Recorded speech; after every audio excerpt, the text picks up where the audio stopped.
মাগো মাঝিলজি বইনাম করলাম কি রঙে ভাঙা নৌকা বাইতে আইলাম গাঙ্গে। মাগো মাঝিলজি বইনাম করলাম কি রঙে ভাঙা নৌকা বাইতে আইলাম গাঙ্গে।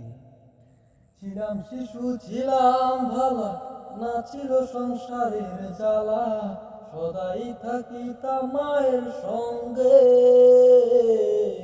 ছিলাম শিশু ছিলাম ভালা, না ছিল সংসারের জ্বালা, সদাই থাকিতাম মায়ের সঙ্গে। আমার দেহতে আইলো জোয়ানি, উজার বাহে গাঙ্গের পানি। ও কামিনী বসিল ভাবঙ্গে, ভাঙা নৌকা বাইতে আইলাম গাঙ্গে। মাগো মাঝিলজি বইলাম করলাম কি রঙে ভাঙা নৌকা